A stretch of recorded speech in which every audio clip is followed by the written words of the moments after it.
Ahmed, umezungumza kwa urefu na hapo ni kuhusiana na tactical ama mbinu za makocha watu wawili katika mifumo yao.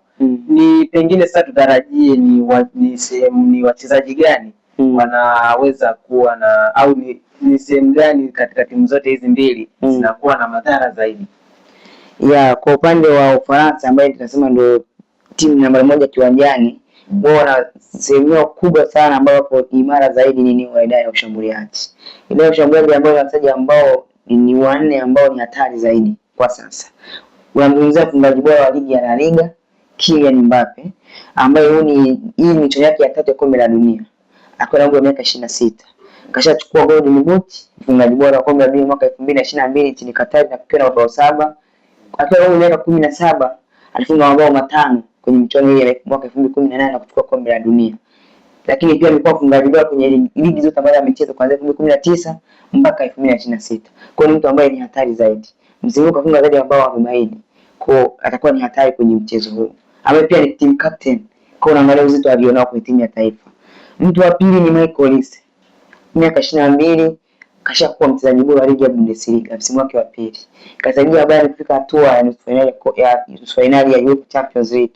Wakati na PSG ambao of course ilikuwa ushindani mkubwa kuweza kwa kukabili PSG. Msimu huu goals and assist zaidi ya 40. Na ipo kwenye timu ambayo inastaa kama Harry, lakini bado kawa MVP kwenye huu msimu. Mtu wa tatu hatari kwa ukubwa wake lakini ni Ryan Check. Chini ya kocha Guardiola kafunga bao 11, assist 15. Miaka 21 bado kijana mdogo. World Cup yake ya kwanza. Mtu wa mwisho ambaye anahitaji kwa ukubwa lakini ni tishio ni Desire Doe. Ambaye ana ndugu yake kule chini ya vikosi kaamua kwenda kucheza Ufaransa. Ambaye msimu huu chini ya kocha Unai Emery pale PSG kachukua makombe zaidi ya 3. Makombe yote ya ndani pamoja na UEFA Champions League. Kwa nini mzima Desire Doe? Ni mtu ambaye kwanza anaweza mkubwa kwa kukimbia na mpira ndani ya kiwanja. Ana skills. Yaani Wafaransa wengi wanaona yeye kama Neymar wa nchi yao. Ni mtu ambaye koza na ubunifu wa soka. Ana vitu ambavyo ni tofauti na hao wengine. Kwa hiyo leo hii ninamwona naye akiwa ni tishio. Na eneo la ushambuliaji ndio eneo hatari zaidi kwa upande wa Ufaransa. Lakini hao Ufaransa wote kwa eneo la tishio, kuna eneo la udhaifu ambao nimeliona kwa upande wangu. Eneo la defensive bado lina changamoto. Kwa nasema hivyo, mabeki wake wakati unazungumzia kama Dayot Upamecano, Ibrahima Konate pamoja na William Saliba. Wote wana udhaifu sehemu moja. Eneo issue ya speed. Wanapokutana na striker ambaye ana mbio, umekuwa akipata tabu sana kwa sababu wote ni wazito. Mtu kama Konate hata mchezo wa kirafiki hata Ivory Coast na Ufaransa mchezo kati hapa aliweza kuwachomesha. Yeye ni mzito kwenye kukimbia. Akapoteza kwa 2-1. Unapokutana na striker kama Sadio Mane, Nicolas Jackson ambao ni wazuri kukimbia nyuma ya migongo ya mabeki, waanza kuleta madhara. Kwa upande wangu eneo la ushambuliaji ni bora lakini eneo la kulinda ni bovu kidogo kwa upande wa Ufaransa. Tukiwa upande wa Senegal. Senegal eneo lao kubwa ambalo ni nzuri zaidi ni eneo la idara ya kiungo kwa sababu ndio eneo ambalo limeshinda wachezaji ambao ni bora na quality. Eneo la striker kidogo sio nzuri zaidi kwa sababu ya aina mchezaji aliyodai Nicolas Jackson ambaye of course sio top, sio regular starter wa Bayern Munich ambayo timu anaichezea, lakini pia kuna mtu anakosa vya namba 9. Lakini pia eneo la kiungo limeshinda wachezaji. Pape Matar Sarr yupo, Pape Matar Sarr yupo, mtu kama Mbaye wa PSG yupo, Gana Gueye yupo Gana Gueye, na pia kuna Idrissa Gana, kuna Pape Gueye na Idrissa Gana Gueye. Watu ambao of ni wazuri zaidi kwenye eneo la kujilinda. Lakini udhaifu wa Senegal upo eneo la ushambuliaji pia. Lazima tuisemee. Hawana striker ambaye ni mzuri, ndio maana mifumo yao ya kujilinda wategemea counter attacks ambazo wanakuwa ni wazuri wakimtumia mtu kama Diata na Diouf. Hata hapo niliona mechi ambazo wanakutana timu kubwa yani zinashindana, kwa mfano watu kama Morocco. Wao walikuwa timu ya pili kiwanjani, wanashambuliwa. Wakipata mpira hata mmoja wanakuwa ni hatari zaidi. Wanashambulia kwa kasi na wanakuwa na accuracy wanapoenda kushambulia lango la mpinzani.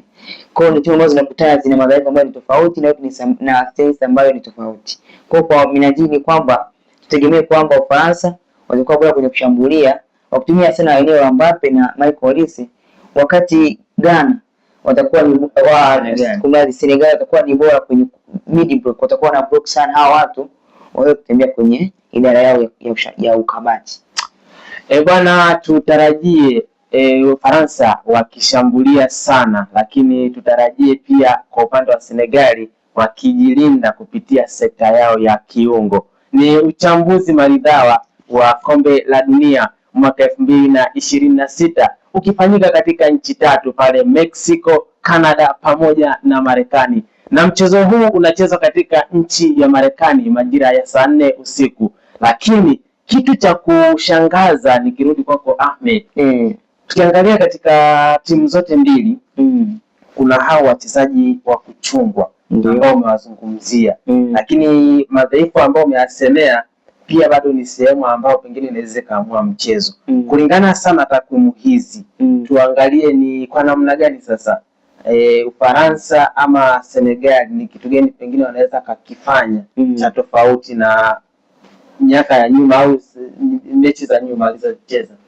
Ukiacha michezo ya nyuma tukaje sasa currently kwa performance iliyopo. Sasa hivi dunia soka imebadilika sana.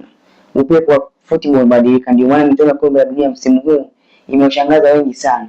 Nchi ambayo tegemea kufanya vizuri imekuwa ikifanya vibaya ndani ya kiwanja.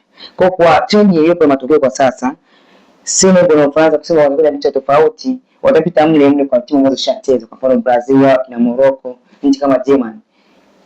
Challenge gani ya kujilinda kwa timu imekuwa ndogo sana. Watu wanachana nafasi wote tucheze. Kwa sababu gani? Unapozidi kumzuia mwenzako kushambulie, ina maana unakuwa unaleta dhahama kwenye lango lako. Senegal kibidi waingie na mfumo wa kujilinda zaidi, ina maana muda wote unamruhusu Olise aje kwenye lango lako, Mbappe akushambulie, Doe aje, Ryan Cheki, Bako alipo kushambulia, kwa inakuwa ni hatari.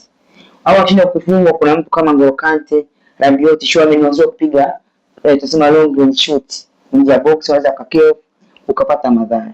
Lakini na pia Ufaransa akisema afumuke ndani itatumia mchezo, hawa watu ni hatari kwenye idara kwa idara kama counter attacks. Kwa hiyo vitu vyote ambavyo timu zitakuja nazo, mimi naona ni kocha Didier Deschamps ambaye ni mshindi wa kombe la dunia mara 2 akiwa kama mchezaji na kocha pande wa Senegal Pape Thiaw, wao ndio wenyewe kwenye vyombo vya kubadilishia nguo watakuja na kitu tofauti kutuonyesha sisi mashabiki. Ni ngumu predict kwa sababu yale kocha hivyo navyo. Unaweza kusema na pale kocha kwenda kumzuia Olise, Doe na Mbappe akawalisha wachezaji kusiamini. Akaanza na mtu kama Bako kwa njia ya tactics ambayo ilikuwa wanatumia nguvu kubwa kukaba kwa kuachia kazi. Sikandi yako ushatumia saa zako zote, mtu anachange kitu. Kwa nahisi huu mchezo wa kuamua zaidi pia ni kocha Didier Deschamps pamoja na Pape Thiaw ambao wanazuka kwenye mbinu. Wana mbinu ambazo of course huwa zinaacha mashabiki hoi. Hata AFCON iliyoisha, hata nikakuilisha ile ya 2022 nchini Qatar, wao walishaona Ufaransa kama za mchezo dhidi ya Argentina. Lakini nikafanya substitution mbili, watu wamelala viatu, tumeenda mpaka hatua mkoaji ya penalty. Kwa hiyo watu ambao ni makocha ambao wana mbinu za ziada. Atasoma mchezo dakika 10 za kwanza, ataona wapi panavuja, ataongezea mbinu kadhaa. Na kitu pia yani tunaona mabadiliko ndani ya kiwanja. Lakini cha kuanzia hapo, ndani ya kiwanja kuna uongozi. Hapo tunatumia wachezaji wenyewe sasa. Mtu kama Kalidou Koulibaly na Gana Gueye hapa kapteni msaidizi na kapteni mkuu, na watu ambao kwanza na hili nasema ni wazalendo wa taifa lao. Kuna namna timu watano kabisa imeelemewa, lakini watazidi kwa push wenzao, tucheze kwa ajili ya taifa. Tucheze kwa ajili ya Afrika nzima kwa sababu ni fahari ya Afrika. Lakini kuna namna Kylian Mbappe anatamani mafanikio na watu mafanikio.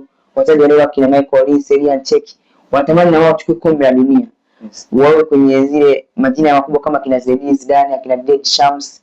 Kwa lazima kuna kitu wakifanya cha ziada wao kama wachezaji uwanjani kuongozana ili kuhakikisha tunapata ladha nzuri, lakini pia vitu tofauti ambavyo sisi mashabiki au na makocha wa timu nyingine dunia nzima kutarajia kitu kile kama kutokea ndani ya kiwanja. Bwana, tutarajie kitu cha tofauti sisi watazamaji, lakini nikwambie tu tunakwenda mapumziko kisha tutarejea. Ni uchambuzi wa michuano ya FIFA World Cup kwa mwaka 2026 ikifanyika Mexico, Canada pamoja na Marekani.